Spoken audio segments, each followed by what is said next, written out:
अब लिक्विड के बाद जो हमारी थर्ड स्टेट ऑफ मैटर है वो है गैस। गैस गैस को हम गैस इफेक्ट भी कहते हैं, गैस स्टेट भी कहते हैं, फ्लूइड स्टेट भी कहते हैं। जैसा कि जब लिक्विड हम स्टार्ट किया था हमने, तो मैंने लिक्विड स्टेट को भी फ्लूइड स्टेट कहा था। अब मैं गैस स्टेट को भी फ्लूइड स्टेट कह रहा हूं।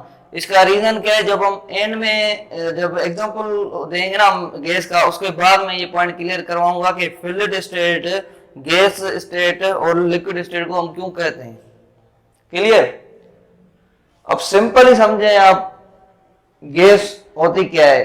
गैस को ना डेफिनेट शेप होता है, ना ही गैस को डेफिनेट कोई वॉल्यूम होता है। क्लियर?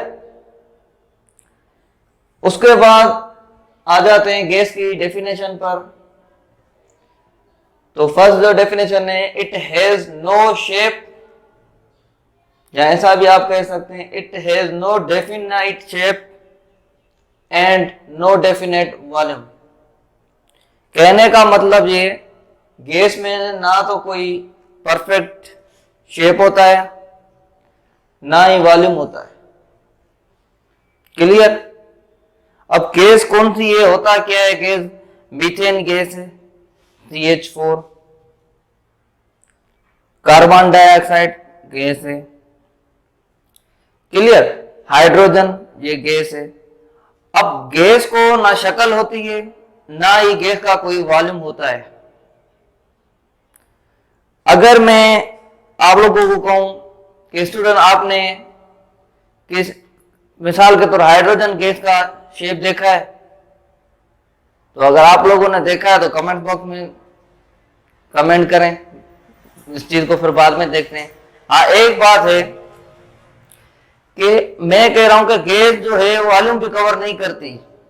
गैस मतलब वजन नहीं रखती। तो अब इधर एक डाउट वाली ये बात आ गई कि गैस अगर वॉल्यूम नहीं रखती तो हम सिलेंडर में गैस कैसे भरवाते हैं। और वैसे भी अगर हम देखें, अगर हमारे पास खाली सिलेंडर हो, उसमें भी वेट होता है। जब उस खाली सिलेंडर में हम गैस भरवाने जाते हैं, गैस भरने के बाद वजन भी आ जाता है सिलेंडर में, फिर भी हम कह रहे हैं गैस में वॉल्यूम नहीं होता। अब ये क्या चक्कर है? कंफ्यूजन वाली बात आ गई। तो बुक को टीचर ये बता रहा है कि गैस का ना तो कोई शक्ल है, ना ही गैस का वॉल्यूम है। अब ये वॉल्यूम किधर से आ गया सिलेंडर में? सिलेंडर में वजन कैसे है? पैसे हम दे रहे हैं सिलेंडर वाले को, वो क्यों दे रहे हैं? जब गैस डल ही नहीं रही तो हम पैसे कैसे दे रहे हैं? उसका वजन हमें पता ही नहीं चल रहा, ना दिखाई दे रही गैस होती क्या है। हमारे सराउंडिंग में भी गैस है, मिक्सचर ऑफ गैसेस है, नहीं दिखाई दे रही। तो ये जो सारे डाउट है आप लोगों के, एंड में सारे में क्लियर करता चलूंगा जैसे जैसे ऐसा चलेंगे आगे।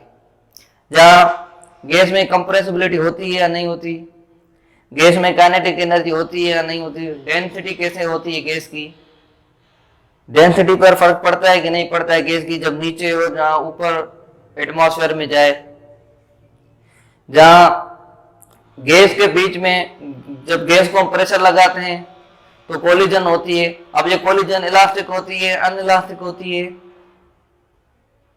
ये सारी बातें मैं क्लियर कराऊंगा। जहां 2-3 बेसिक पॉइंट्स आ जाती हैं, जैसे हम कह रहे हैं कि भाई सॉलिड जो है वो टिनी पार्टिकल से बनता है, लिक्विड मॉलिक्यूल से बनता है।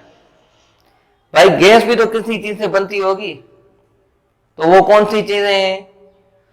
गैस किस चीज से बनती है, कौन से पार्टिकल से बनती है, गैस का जैसे यूनिट कौन सा है, गैस को हम मेजर कैसे कर सकते हैं, लिक्विफिकेशन ऑफ गैस, या change in state liquid to evaporate, gas to evaporate. तो ये सारी प्रॉपर्टीज जो हैं हम डिस्कस करेंगे स्टेप बाय स्टेप। तो कंटिन्यू करते हैं। अब ये बात क्लियर हो गई कि गैस के ये सारे नाम हैं। गैस को ना तो कोई डेफिनेट शेप होता है, ना वॉल्यूम होता है। क्लियर? दूसरी जो मैंने यहाँ डेफिनेशन लिखी है वो ये लिखी है कि gas neither have shape NOR a volume. बात वही है कि गैस को ना तो कोई शेप होता है, ना गैस का वॉल्यूम होता है। क्लियर? अब आगे चलते हैं प्रॉपर्टीज ऑफ गैस। अब बेसिक से चलेंगे और मेन जो पॉइंट्स होगी वो मैं इस लेक्चर में कवर करवाऊंगा। वैसे तो अगर मैं प्रॉपर्टीज पर आऊं गैस की तो 40-50 सारी लिखवा दूं, मगर मेन लिखवाऊंगा ताकि आप लोगों को कॉन्सेप्ट क्लियर हो। और मैं उन पॉइंट को अक्सर नोट करवाता हूं जो कंफ्यूजन वाली होती हैं स्टूडेंट के लिए। क्लियर? सो फर्स्ट जो मैंने प्रॉपर्टी लिखी गैस की, मैंने लिखा है कि gas all gas contain tiny particle are called molecule. समझ में आई बात? कहने का मतलब ये, जो भी गैस होती है ना वो बनती है छोटे छोटे पार्टिकल से। जैसे सॉलिड मैंने बताया छोटे छोटे पार्टिकल से बनता है, लिक्विड जो है वो भी मॉलिक्यूल से बनता है, गैस जो है वो छोटे छोटे मॉलिक्यूल से बनती है। अब हमारे सिलेंडर में मिसाल के तो मॉलिक्यूल्स होते हैं ना, तो हमारी जो गैस है वो मॉलिक्यूल की बनती है। अगर आप में से कोई भी, अगर आपसे कोई भी ये सवाल करे कि भाई गैस जो है वो कौन से पार्टिकल से बनती है छोटे, तो आप कहेंगे गैस जो है मॉलिक्यूल से बनती है। अब ये पॉइंट इधर क्लियर, सो नोट करें और आगे चलते हैं। अब ये बात क्लियर हो गई कि गैस जो है वो छोटे छोटे मॉलिक्यूल से बनती है। अगर गैस छोटे छोटे मॉलिक्यूल से बनती है तो यूनिट जो होगा गैस का वो कौन सा होना चाहिए? तो अब ये तो ऑब्वियसली क्लियर है कि यूनिट ऑफ गैस जो होगा वो मॉलिक्यूल ही होगा, क्योंकि गैस जो है छोटे छोटे मॉलिक्यूल से बनती है। तो यूनिट कौन सा होगा गैस का? गैस का यूनिट होता है मॉलिक्यूल। क्लियर? पॉइंट नंबर 3 पर आते हैं। Gas molecule are move from one place to another place. इसका मतलब ये है कि गैस के जो मॉलिक्यूल्स होते हैं वो एक जगह से दूसरी जगह फ्रीली मूव करते हैं। अब फ्रीली मूव क्यों करते हैं? क्योंकि उनके बीच में स्पेस होता है, वो आगे हम डिस्कस करेंगे। क्लियर? अब ये क्लियर होगा, गैस जो है वो छोटे छोटे मॉलिक्यूल से बनती है और गैस का जो यूनिट है वो मॉलिक्यूल है, और गैस जो है एक जगह से दूसरी जगह फ्रीली मूव करती है। पॉइंट नंबर 4 पर आते हैं। Pressure in gas due to collision. Pressure in gas due to collision. अब मतलब ये, गैस के बीच में प्रेशर जब प्रेशर बनता है गैस के बीच में तब कोलिजन होती है गैस के मॉलिक्यूल से। कैसे? मिसाल के तौर ये दो मॉलिक्यूल हैं, ये मूव करने, अब ये आपस में टकरा गए। अब ये जब टकराएंगे तो प्रेशर बनेगा, प्रेशर बना तो क्या हुआ? कोलिजन हुई। अब कोलिजन के भी टाइप्स हैं, मैंने यहां सिंपली लिखा है कोलिजन, ठीक है? Pressure due to collision, pressure तब बनता है गैस में जब कोलिजन होती है। अब कोलिजन के टाइप हैं। अब जैसे कोलिजन क्या होता है? इनलास्टिक कोलिजन और कोलिगेटिव कोलिजन, और एक दो दूसरी कोलिजन के टाइप्स हैं, वो आगे हम डिस्कस करेंगे जब फिजिकल केमिस्ट्री हम बीएस की उठाएंगे। तो कोलिजन होती है जब प्रेशर लगता है गैस पे। क्लियर? इस पॉइंट को हम लास्ट में डिस्कस करेंगे कि कोलिजन, इलास्टिक कोलिजन, अनइलास्टिक कोलिजन, इनमें डिफरेंस क्या है। जब कोलिजन होती है गैस के मॉलिक्यूल की तो गैस में कोई फर्क आता है, नहीं आता है? जहां गैस के मॉलिक्यूल डिस्ट्रॉय तो नहीं हो जाते, जहां गैस के मॉलिक्यूल में जब कोलिजन होती है, प्रेशर जब देते हैं तब कोलिजन होती है, तब गैस इंक्रीज होती है कि नहीं होती है, ये सारी पॉइंट डिस्कस करेंगे। जैसे मिसाल के तौर, जिनके पास आप सिलेंडर भरवाने के लिए जाते हो वो अक्सर क्या करते हैं, जब सिलेंडर को भरते हैं तो उसको कभी कभी ऐसे हिलाते हैं। अब ये हिलाने का क्या मकसद है? हिलाने से प्रेशर बनता है, ठीक है, प्रेशर बनेगा तब कोलिजन होगी मॉलिक्यूल की। अब इसका असल मकसद क्या है? ये क्यों मतलब मॉलिक्यूल की कोलिजन करवाते हैं, प्रेशर क्यों उसमें सिलेंडर में से करके बनाते हैं? उससे क्या गैस बढ़ जाती है या गैस बैठ जाती है? क्या इसका रीजन क्या है? ये भी डिस्कस करेंगे हम जैसे आगे चलते जाएंगे। क्लियर? और अब ये पॉइंट क्लियर हो गई कि प्रेशर जो है गैस में कब होता है, जब कोलिजन होती है गैस के मॉलिक्यूल्स की आपस में। उसके बाद मैंने लिखा है gas can be compressed easily by pressure. Gas को अगर हम कंप्रेस करें तो इजीली गैस कंप्रेस हो जाती है। जैसा कि मैंने शुरुआत में भी कहा कि गैस के बीच में स्पेस होता है। क्लियर? गैस के बीच में जब स्पेस होता है, जब उसको हम प्रेशर लगाते हैं वो कंप्रेस होती है गैस। क्लियर? नंबर 5 जो पॉइंट मैंने लिखा है, gas has property of diffusion. Diffusion मैंने जैसे पहले भी बताया, spreading of gas molecule through any medium. Gas के फैलने का अमल को हम कहते हैं डिफ्यूजन। जहां कोई भी गैस किसी भी मीडियम के थ्रू फैल जाए, ऐसे अमल को हम कहते हैं डिफ्यूजन। क्लियर? अब डिफ्यूजन जो है ये प्रॉपर्टी है गैस की,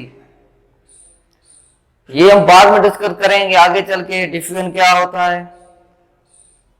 उसके अलावा डिफ्यूजिबिलिटी बात सेम ही है, और इसके अपोजिट भी होता है इफ्यूजिबिलिटी, जहां gas law, boys law, Charles law, Avogadro, Dalton law, grams law, ये सारे हम आगे डिस्कस करेंगे।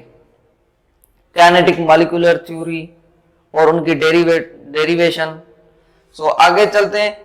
मतलब कहने का ये gas has property of diffusion, मतलब गैस जो है वो फैलती है। अब कैसे फैलती है?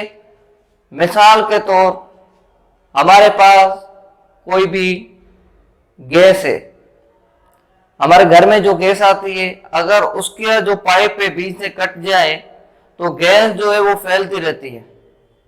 हमें दिखाई तो नहीं देती, मगर गैस जो है वो स्प्रेड होती है, एक जगह दूसरी जगह मूव करती जाती है। क्लियर? सो ये पॉइंट्स नोट करें और आगे चलते हैं। अब मैं आप लोगों की ये पॉइंट क्लियर करता चलूं कि गैस स्टेट को हम फ्लूइड स्टेट क्यों कहते हैं। उसका रीजन समझने से पहले आप लोगों को ये मालूम होना चाहिए कि फ्लूइड क्या होता है।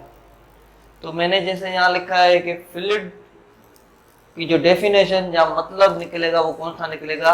फ्लूइड मीन्स अ गैस और liquid they are able to flow. मतलब फ्लूइड हम उस चीज को कहते हैं कि जिस चीज को एबिलिटी हो कि वो फ्लो कर सके। जैसे लिक्विड को खासियत है, ये एबिलिटी है कि वो फ्लो कर सकता है पानी। गैस को भी ये प्रॉपर्टी है। अब गैस के मॉलिक्यूल जो हैं वो रैंडमली मूव करते रहते हैं, उनको कितना भी कंप्रेस करो वो फिर भी मूव करते हैं। वो आगे जैसे चलते चलेंगे वो क्लियर करेंगे। अब ये पॉइंट क्लियर हो गई कि लिक्विड स्टेट और गैस स्टेट को फ्लूइड स्टेट हम क्यों कहते हैं, क्योंकि वो उनको एबिलिटी है कि वो फ्लो कर सकते हैं। क्लियर? Gas has fluidity. अब ये वही पॉइंट आ गई कि गैस को एबिलिटी है कि वो फ्लो कर सकती है। आते नंबर 8 पॉइंट पर, every distance between collision is called main free path. अब इस पॉइंट का क्या मतलब है? इस पॉइंट का मतलब ये है कि ये एवरी डिस्टेंस बिटवीन कोलिजन, मतलब बिटवीन कोलिजन, मतलब कोलिजन के बीच के अमल को ये जाहिर कर रहा है। मिसाल के तौर ये मॉलिक्यूल, इस मॉलिक्यूल को टक्कर लगा के आगे गया। अब इनके जो बीच का डिस्टेंस है ना, इस डिस्टेंस को हम कहते हैं main free path. Main free path हम किस डिस्टेंस को कहते हैं? जब मॉलिक्यूल दूसरे मॉलिक्यूल के टकरा के जाता है, उसके बीच का जो डिस्टेंस होता है, ऐसे डिस्टेंस को हम मेन फ्री पाथ कहते हैं। अब मैं ये शॉर्टली बता रहा हूं, बिल्कुल शॉर्टली। बाकी मेन फ्री पाथ एक्चुअली जो इसका जो मतलब है ना, ये ऐसे समझ लो आप, ये खुद एक बहुत बड़ा टॉपिक है। अब ये कहाँ हम क्लियर करेंगे? ये हम क्लियर करेंगे काइनेटिक मॉलिक्यूलर थ्योरी में। जब काइनेटिक मॉलिक्यूलर थ्योरी हम स्टार्ट करेंगे ना, इसको मैं डिटेल में क्लियर करवाऊंगा। अब सिर्फ इतना समझ लो कि गैस के बीच के जो कोलिजन का डिस्टेंस होता है उसको हम कहते हैं मेन फ्री पाथ। क्लियर? आगे चलते हैं। Point number 9, gas molecule have random motion. अब गैस के मॉलिक्यूल के बीच में रैंडम मोशन होती है। अब ये रैंडम मोशन का मतलब क्या है? रैंडम मोशन का मतलब ये है कि अचानक जब गैस आपस में, गैस के मॉलिक्यूल आपस में टकराते हैं ना, तो अचानक मुड़ जाते हैं। ऐसा नहीं कि भाई जब ये दो गैस के मॉलिक्यूल आपस में टकराएंगे तो ये ऐसे जाएंगे, ऐसे टकराएंगे वैसे जाएंगे, नहीं। रैंडम मीन्स कहीं भी अचानक। अब मिसाल के तौर पर ऐसे टकरा के ये ऐसे नहीं जा सकते, ये ऐसे भी जाएंगे, इनकी मर्जी ऐसे भी जाए। तो गैस के मॉलिक्यूल टकराने के बाद रैंडमली मोशन करते हैं, कहीं भी जाते। और गैस के मॉलिक्यूल जो है ना, वो चुप करके नहीं बैठते। गैस के मॉलिक्यूल मूव करते रहते हैं कंटिन्यूअसली। अब क्यों करते हैं? क्योंकि उनके बीच में फोर्स जो है वो नहीं होती, एब्सेंट होती है फोर्स। कोहेसिव फोर्स होती है गैस के मॉलिक्यूल के बीच में, मगर इतनी स्ट्रांग नहीं होती कि उनको आपस में पकड़ के रखे। तो गैस के मॉलिक्यूल के बीच में स्पेस होता है, इस वजह से गैस के मॉलिक्यूल फ्रीली मूव करते हैं और कंटिन्यूअसली मूव करते रहते हैं। क्लियर? उसके बाद है नंबर 10 पॉइंट, गैस को हम सिंपलेस्ट फॉर्म ऑफ मैटर भी कहते हैं। क्लियर? आगे चलते हैं पॉइंट 11 पर, gas take shape of container. अब ये बात वही आ गई कि लिक्विड के लिए भी हम ये कह रहे थे कि लिक्विड जो है वो शेप ले लेता है कंटेनर का, तो गैस भी जो है वो शेप ले लेती है कंटेनर का। जिस कंटेनर में गैस होगी उसकी शक्ल ले लेता है गैस। क्लियर? सो ये पॉइंट नोट करें, फिर आगे चलते हैं। 12 जो पॉइंट मैंने लिखी यहाँ, collision in gas are perfectly elastic. शुरुआत में मैंने ये डिफाइन किया था कि भाई कोलिजन जो होती है गैस के मॉलिक्यूल में, वो होती है जब हम प्रेशर लगाते हैं गैस के ऊपर, तब कोलिजन पैदा होती है गैस के मॉलिक्यूल्स के बीच में। अब कोलिजन जो होती है गैस के मॉलिक्यूल के बीच में, वो इलास्टिक होती है या अनइलास्टिक होती है। तो उसका जो रीजन है वो ये कि गैस के मॉलिक्यूल में जो कोलिजन होती है ना, वो इलास्टिक कोलिजन होती है। अब इलास्टिक कोलिजन में का मतलब क्या है? इलास्टिक कोलिजन होती है तो उसमें ना गेन होती है ना लूज होती है, क्या? एनर्जी। मतलब कहने का ये, जब गैस के मॉलिक्यूल्स आपस में कोलिजन करते हैं तो गैस पर कोई भी इफेक्ट ऐसा नहीं होता कि भाई गैस बढ़ जाएगी या गैस कम हो जाएगी। अब जैसा कि मैंने आप लोगों को बताया, जब गैस हम भरवाने जाते हैं, वहाँ गैस को, सिलेंडर को 5-5 मिनट के बाद जो गैस बढ़ता है वो उसको हिलाता है, कोलिजन करवाता है मॉलिक्यूल की। वो समझता है जहाँ गैस बैठ जाएगी, जहाँ गैस बढ़ जाएगी। तो ऐसा कोई भी अमल नहीं होता, क्योंकि गैस के बीच में जो कोलिजन होती है वो इलास्टिक कोलिजन होती है। क्लियर? इलास्टिक कोलिजन जिसमें ना एनर्जी गेन हो ना लूज हो। अब ये पॉइंट क्लियर हो गई। अब आगे चलते हैं point number 13, liquid and gas are also called fluid state. ये मैंने पहले भी डिफाइन किया है।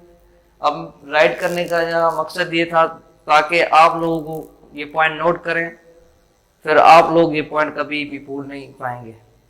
क्लियर? अब कुछ गैस के एग्जांपल है, जैसे फॉर एग्जांपल हाइड्रोजन गैस, उसका फार्मूला, मीथेन गैस CH4 उसका फार्मूला। अब मीथेन गैस कहाँ मिलती है? मीथेन गैस हमें मार्शी प्लेस पर मिलती है। मीथेन गैस को हम मार्श गैस भी कहते हैं। अब मिलती कहाँ है? हमें मीथेन गैस वहाँ मिलती है जहाँ जमीन हो और जमीन में हल्का पानी लगा हुआ हो। जिस जमीन में हल्की नमी होगी, पानीयाट होगी, उस जमीन में हमें हाइड्रोजन गैस ऊपर मिलती है। दूसरा एग्जांपल, इससे भी बेस्ट एग्जांपल अगर मैं दूं, तो मीथेन गैस हमारी नेचुरल गैस में होती है। अब नेचुरल गैस मतलब सुई गैस, जो हम घर में खाना पकाने के लिए यूज करते हैं। अब उसमें मीथेन की कितनी तादाद है? 94.60%। क्लियर? और हमारे जो नेचुरल गैस है उसमें और भी गैसेस हैं, जैसे मिसाल के तौर, अब जैसे मैंने बताया कि मीथेन जो होती है उसमें 64.90% हो गई, उसमें नाइट्रोजन भी होती है 3.88%, कार्बन डाइऑक्साइड होती है 0.02%, ईथेन होती है 0.05%, ब्यूटेन होती है 0.70%, प्रोपेन होती है सबसे ज्यादा 0.28%। अब इस नेचुरल गैस को हम आगे नहीं स्टडी करेंगे क्योंकि हमारा जो फोकस होगा वो स्टेट पर होगा, मैटर की गैस स्टेट पर। ये जस्ट मैं बता रहा था कि मीथेन होती क्या है। अब ये मीथेन जो है एक खुद बहुत बड़ा टॉपिक है, ये हम स्टडी करेंगे जब हम आगे चलेंगे इंटर में। बेसिक सीरीज के बाद हम इंटर के पोर्शन को स्टडी करेंगे। जब 7th चैप्टर में स्टार्ट करेंगे उसमें हम केमिस्ट्री ऑफ मीथेन स्टडी करेंगे, उसमें डिटेल में चलेंगे मीथेन क्या होता है, मीथेन को हम कैसे प्रिपेयर करते हैं, सोडियम एसीटेट से कैसे करते हैं, ग्रिग्नार रिएजेंट से कैसे करते हैं, या मिथाइल आयोडाइड से कैसे करते हैं। तो ये सारी पॉइंट्स वहाँ क्लियर करेंगे। और तीसरा जो एग्जाम्पल है हमारा गैस का वो है ईथेन। ईथेन भी नेचुरल गैस में मौजूद होती है। क्लियर?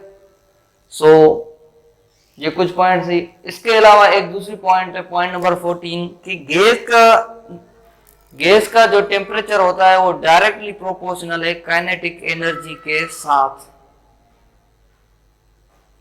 गैस का जो टेम्परेचर है वो डायरेक्टली प्रोपोर्शनल है किसके साथ? काइनेटिक एनर्जी के साथ। क्लियर? अब इस बात को मैं खुद आगे नहीं बढ़ा रहा, क्यों? क्योंकि इसमें अब फार्मूला मैं लिखूंगा, फिर आप लोगों को समझ नहीं आएगी।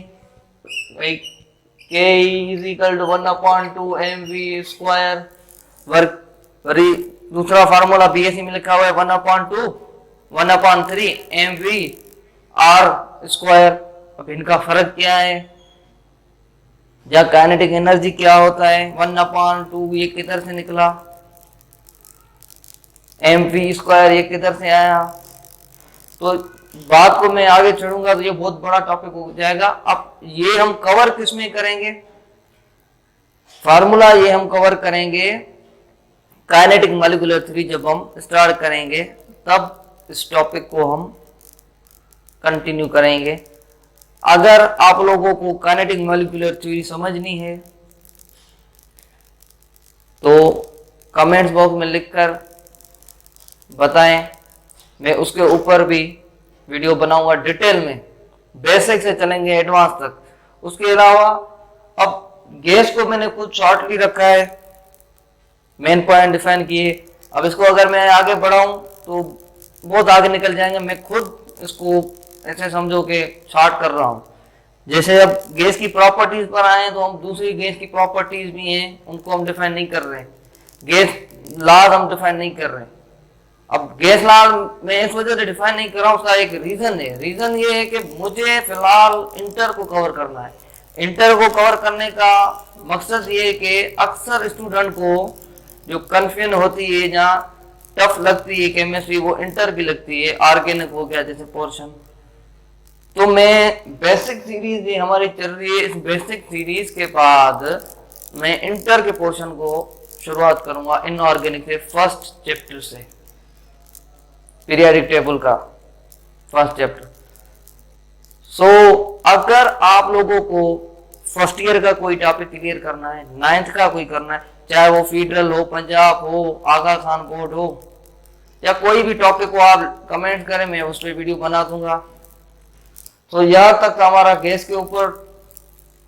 इसके बाद जो है एडवांस फॉर्म ऑफ मैटर, कहने का मतलब ये 4th स्टेट ऑफ मैटर हम डिफाइन करेंगे, प्लाज्मा। क्लियर? सो ये नोट करें, फिर आगे चलते हैं हम।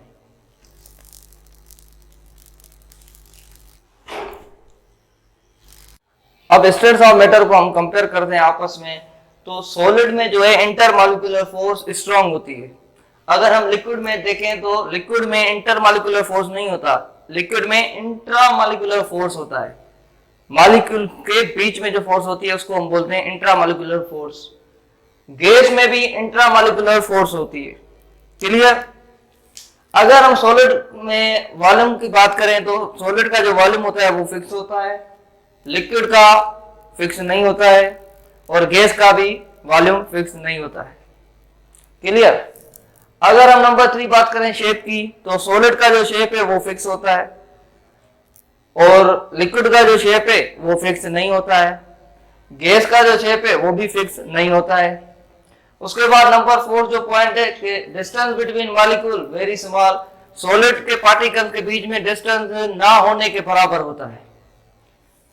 अगर हम लिक्विड की बात करें तो लिक्विड में छोटा स्पेस होता है, मतलब स्मॉल स्पेस होता है मॉलिक्यूल्स के बीच में, और गैस की बात करें तो उसमें लार्ज स्पेस होता है गैस के मॉलिक्यूल्स के बीच में। और जो नंबर 5 पॉइंट है कंप्रेसिबिलिटी वेरी हार्डली, सॉलिड को हम कंप्रेस नहीं कर सकते हैं वेरी हार्डली, जब प्रेशर लगाएं टेम्परेचर दें तब हम उसको सॉलिड को कंप्रेस कर सकते हैं, फिर भी वो कंप्रेस नहीं होगा, डिफॉर्म हो जाता है। ठीक, अगर हम लिक्विड की बात करें तो लिक्विड में हार्डली कंप्रेस होता है, थोड़ा कंप्रेस होता है लिक्विड, और गैस की बात करें तो गैस में इजीली कंप्रेस हो जाती है जब हम प्रेशर लगाते हैं। ठीक, नंबर 6 पॉइंट है diffusion is very less in solid, solid में डिफ्यूजन ना होने के बराबर होती है, और लिक्विड में बात करें तो थोड़ी डिफ्यूजन होती है। अगर गैस की बात करें तो गैस में सबसे ज्यादा डिफ्यूजन होती है।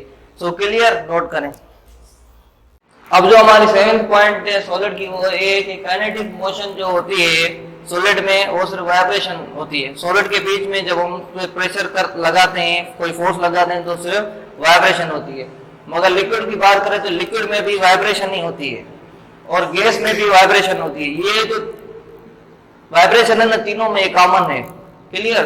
नंबर 8 पॉइंट की बात करें, फिजिकल प्रोसेस जो आ जाते हैं सॉलिड स्टेट में, जैसे मेल्टिंग पॉइंट, सब्लिमेशन।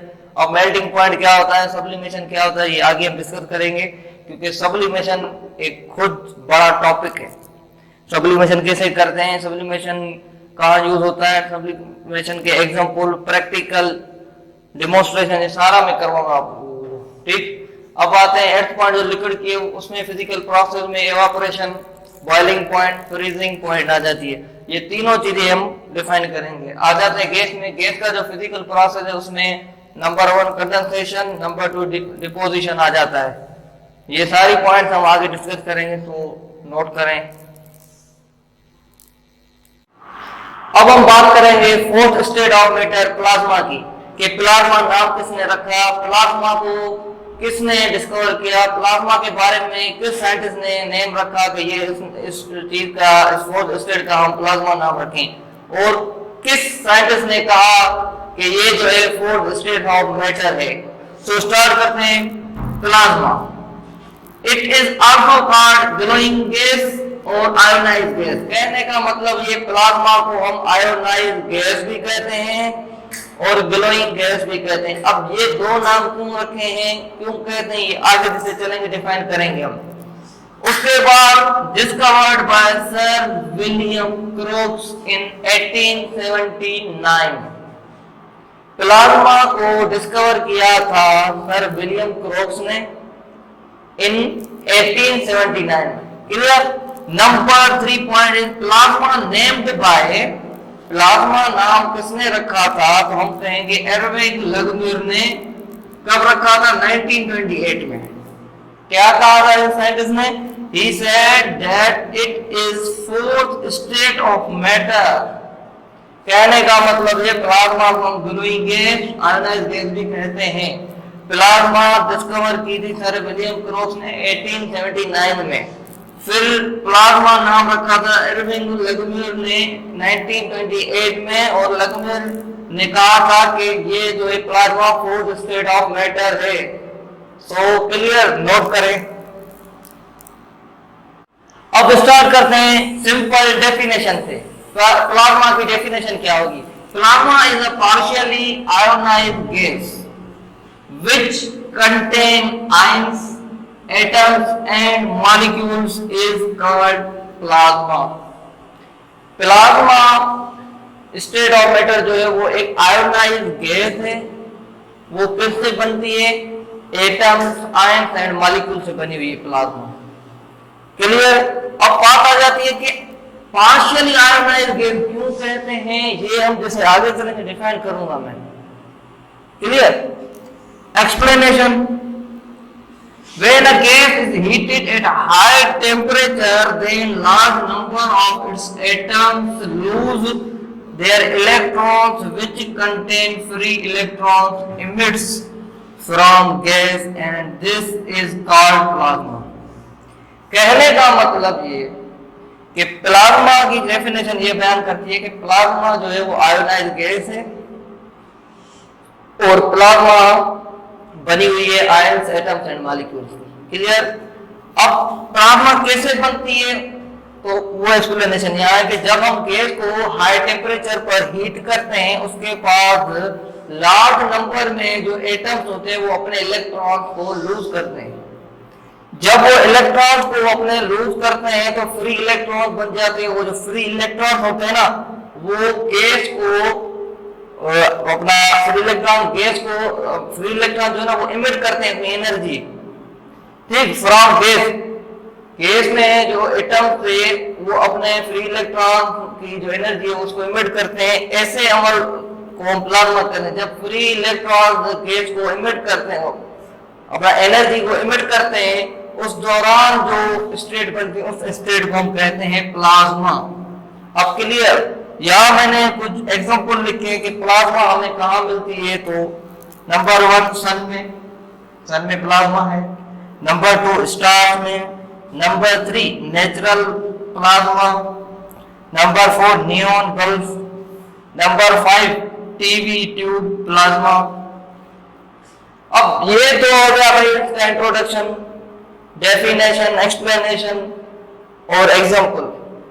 अब हमें कहा नेचुरली दिखाई देती है प्लाज्मा, सवाल ये पैदा होता है। और दूसरा ये सवाल पैदा होता है कि भाई मैंने कह दिया प्लाज्मा, आपने मान लिया कि प्लाज्मा है, कोई एग्जांपल तो डेली लाइफ में देना चाहिए ना जिससे पता चले हाँ भाई ये चीज हमें दिखाई दे रही है, ये प्लाज्मा है। सो इसको नोट करें, आगे हम चलते हैं अपने इस टॉपिक को। आपके सारे सवालों के जवाब अब यहाँ मौजूद हैं। Note, plasma is artificially made by man. कहने का मतलब ये प्लाज्मा जो फोर्थ स्टेट ऑफ मैटर है ये नेचुरली भी मिलती है मगर ये मैन मेड भी प्रोडक्ट है। कहने का मतलब ये आर्टिफिशियल हम इसको भी बनाते हैं, प्लाज्मा को मैन बनाते मतलब इंसान बनाते, ठीक। कैसे वो नीचे एग्जांपल क्लियर करूंगा। उसके बाद कुछ प्रॉपर्टीज है प्लाज्मा की, जैसे जेली लाइक मतलब ओल्ड कंसेप्ट। कहने का मतलब ये प्लाज्मा के बारे में शुरुआत में कहते थे कि प्लाज्मा जो है वो जेली लाइक है। तो ये जेली लाइक जो कॉन्सेप्ट था ये कौन सा था? Old concept. मगर आजकल जो मॉडर्न कॉन्सेप्ट आ रहा है कि प्लाज्मा एक्चुअल में है क्या, तो हम कहेंगे कोलगेट लाइक। मॉडर्न कॉन्सेप्ट ये कहता है कि प्लाज्मा जो स्टेट है वो कोलगेट लाइक है। कोलगेट लाइक का मतलब समझते हैं? जैसे हमारी कोलगेट की पेस्ट होती है, समझे? मतलब प्लाज्मा उसकी तरह है। क्लियर? नंबर 3 पॉइंट है plasma look like gas cloud. Plasma gas cloud की तरह भी दिखती है। Number 4 point, plasma is like good conductor. Plasma से इलेक्ट्रिसिटी पास होती है, इस वजह से प्लाज्मा इज गुड कंडक्टर। सो ये कुछ पॉइंट थी कि भाई ओल्ड कॉन्सेप्ट क्या था प्लाज्मा के बारे में, मॉडर्न क्या था और प्लाज्मा कैसे दिखती है और प्लाज्मा जो है वो कंडक्टर गुड कंडक्टर है कि बैड कंडक्टर है। तो यहाँ हमारा plasma fourth state of matter clear हुआ, सो नोट करें। अब जो हमारा अगला टॉपिक है वो है change in state of matter. कहने का मतलब ये कि मैटर की स्टेट जो है वो चेंज कैसे होती है, एक स्टेट से दूसरे स्टेट में कैसे कन्वर्ट होती है, ऐसे अमल को हम कहते हैं change in state of matter.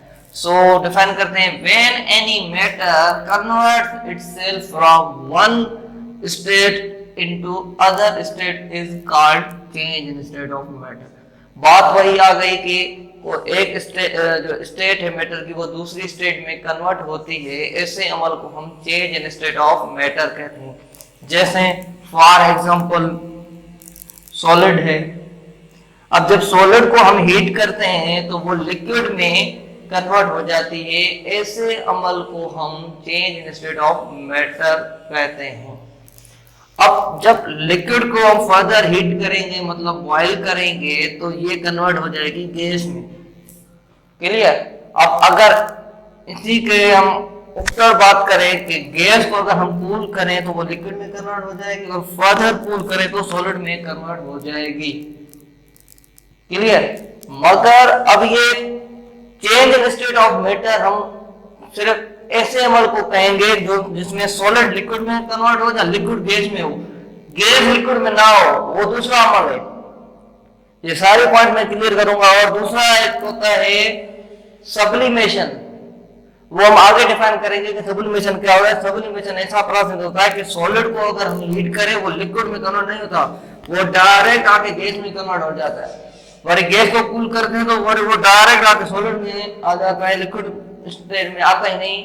ऐसे अमल को हम सब्लिमेशन कहते हैं। तो सिंपल यहाँ आपको ये अंडरस्टैंड करना है कि change in state of matter हम ऐसे अमल को कहते हैं जिसमें हम सॉलिड स्टेट को हीट करें तो वो लिक्विड स्टेट में आ जाए, सॉलिड से लिक्विड स्टेट में आ जाए।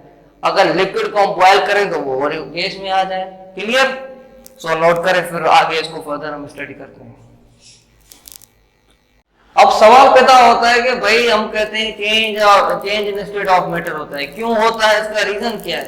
तो जैसा मैंने यहाँ राइट किया कि why change of state of matter occurs, क्यों change of state of matter होता है, क्यों सॉलिड से लिक्विड में कन्वर्ट हो रहा है या लिक्विड गैस में कन्वर्ट हो रहा है, क्यों हो रहा है?